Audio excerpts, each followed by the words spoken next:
nsobanurira Simeo please abeg.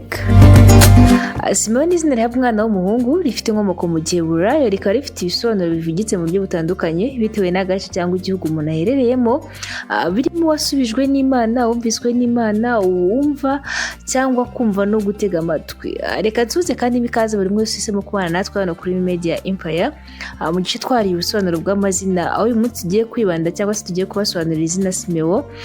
Njye basuhuza nkana bari ikaze ndi Isingizwe Edith. Niba witwa Simeo hawe ikaze by'umwihariko, igira hafite gusobanura izina ryawe tukubwira uko uteye cyangwa se ibikuranga bitewe n'izina witiriwe n'ababyeyi bawe cyangwa se wahawe n'ababyeyi bawe. Twatangiye dusoma comment yanditswe n'umwe mu bafana bacu, aho umwe mu bitwa ba Simeo yasabye ko twamusobanurira izina rye, ari ryo tugiye kugarukaho cyangwa se kwibandaho tugasubiza ibyifuzo byo, kubera ko aricyo tuba tugomba gukora. Tuba tugomba gusubiza ibyifuzo by'abafana bacu, ariko nanone turasubiza na benshi bifuza kumenya ubusobanuro bw'iri zina batabashije kubisaba cyangwa se kuba bakivugira, bakaba barasabiwe n'uyu nguyu umwe muri bo. Ushobora no kuba utitwa Simeo ariko warifuje gusaba ubusobanuro bw'iri zina kubera impamvu zitandukanye, wenda zirimo kuba uzajya n'umuntu witwa Simeo, ufite umwana witwa Simeo, cyangwa izindi mpamvu zigiye zitandukanye. Rero ukaba wifuza kumenya icyo izina risobanuye cyangwa se ibiranga umuntu ufite iri zina.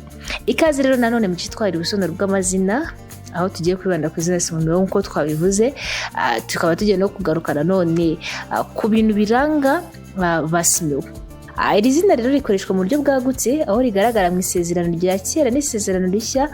Ubwo turavuga muri Bibiliya, kubizera Imana ariko n'ijambo ryayo. Gusa nuhita ujya muri byinshi ngo utekereze byinshi, kubera ko buriya nituvuga Imana hari ushobora guhita atekereza ku bandi bantu bagira izindi mana runaka bitewe n'imyemerere yabo. Urugero nko mu gihugu cy'Ubuhindi. Rero Imana tuvuga hanini cyangwa se Imana turi kuvuga none ni Imana buri wese ahita yumva adaciye ku ruhande. Ntabwo tubyinjiramo cyane ngo tujye gusobanura ibyo bindi, kubera ko atari cyo kitugenza, ahubwo reka dusobanura izina twavuze ko turasobanura nk'uko twatangiye tubivuga. Twavuze rero ko Simeo rigira igisobanuro bitewe n'aho rikoreshwa, aho muri Bibiliya cyangwa se abisa abana babo iri zina bakurikije Bibiliya, ahanini baba bashaka gusobanura ko iri zina risobanura uwumva amagambo y'Imana cyangwa se uw'Imana yumvise. Abagiye barikoresha rero kandi bakurikije indimi zitandukanye nko mu Gifaransa, Icyesipanyol, Icyongereza n'izindi ndimi, nabo baba bafite ibisobanuro byihariye bitewe n'agace baherereyemo. Turahera rero mu rurimi rw'Icyongereza, aho iri zina Simeo mu Cyongereza risobanura kumva cyangwa gutega amatwi, naho mu Kigereki Simeo rikaba risobanura ikimenyetso. Mu Giheburayo kandi iri zina Simeo rikomoka ku ijambo Shimon, rikaba risobanura uwumvira. Abanyamerika bo baryitirira abana babo, baba bashatse kuvuga ko Simeo risobanura ikimenyetso. Ubwo ni ibintu bibiri bisa. Hari aho twavuze ko iri zina risobanura ikimenyetso, aho twavuze ko ari mu Kigereki. Tugarutse rero nanone ku Banyamerika, tubona ko baryitirira abana babo nabwo bashatse gusobanura ikimenyetso. Kuba rero iri zina turivuze mu buryo butandukanye ntibigucaye, kuko n'ubundi byose birasobanura ikintu kimwe. Mu magambo make iri zina Simeo risobanura uwumva, uwumvira, Imana yarumvise ndetse n'ikimenyetso. Hari byinshi rero biranga ba Simeo, hari nabyo tugiye kugarukaho by'umwihariko mu buryo burambuye. Aho ikintu cya mbere kiranga Simeo ari uko ari wa muntu uha agaciro umuryango we, ibyo bigatuma akora uko ashoboye kose kugira ngo umuryango we ubeho wishimye. Kabiri, Simeo yanga umuntu umutota cyangwa umubwiriza ngo kora iki, bigenza uku, ahubwo aba ashaka kwiyobora agakora uko abyumva, apana gukora ikintu mu buryo abandi babyifuzamo.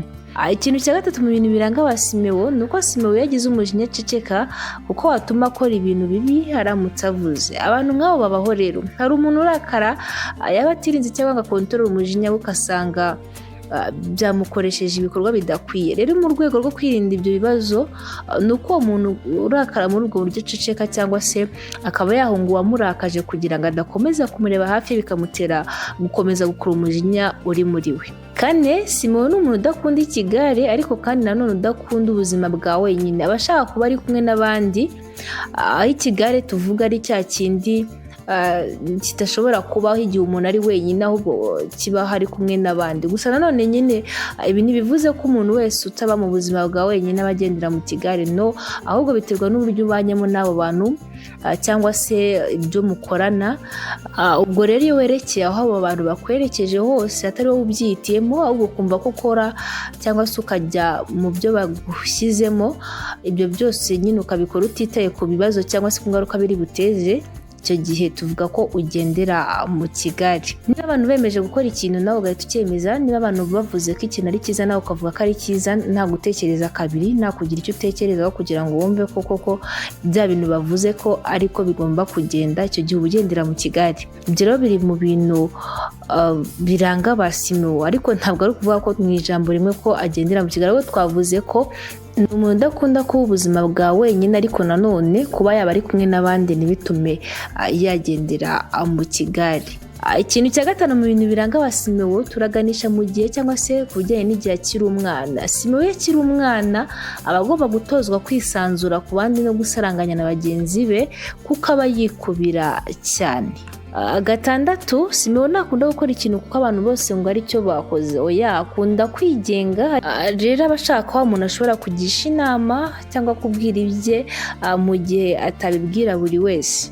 Ikintu cya karindwi mu bintu biranga ba Simeo ni uko Simeo ari wa muntu wanga kwihererana ibintu, niyo mpamvu abashaka bo babiganiraho bakungurana ibitekerezo. Ibi birasa naho bijyanirana n'ikintu cya gatandatu twari tuvuze hejuru, aho twavuze ku bijyanye no kuba abashaka kugira uwo yizera. Rero mu gukenera kungurana ibitekerezo n'abandi, Simeo bakeneye abantu babizerwa cyangwa se wa muntu ari bwizere ku buryo aribo bakungurana ibitekerezo atari ukubyungurana n'uwanditse wese, cyangwa se ngaganirire buri muntu wese igitekerezo afite muri we.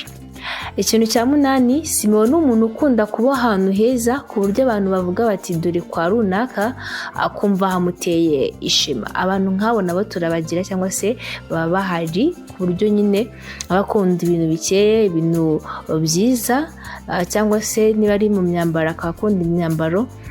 Ariko hano kuri Simeo ni umuntu ukunda kuba ahantu heza, nta hantu abantu bari bakumva barahishimiye cyangwa se bakumva barahakunze. Ibyo ngibyo bikaba byatuma muri we yumva afite ishema cyangwa se atewe ishema n'uburyo abantu bamubonamo cyangwa se babonamo aho atuye. Ikintu cya cyenda mu bintu biranga ba Simeo, turaganisha mu gihe ari umuntu mukuru, aho Simeo yari umuntu mukuru usanga atetesha uwo bari kumwe ndetse akamumenyera buri kimwe. Ubwo turavuga igihe yubatse urugo. Rero mu bimuranga nanone usanga ari wa muntu ukunda umugore uzamutetesha cyangwa se umutetesha, umumenyera buri kimwe cyose nk'uko nawe aba abikora.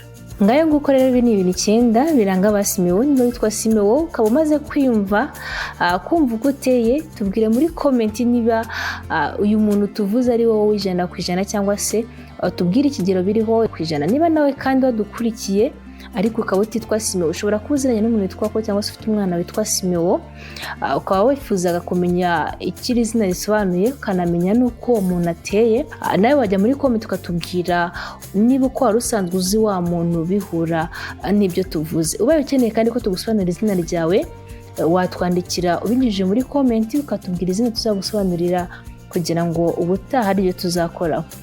Dushimiye cyane buri umwe wese wabanye natwe hano kuri Media Empire.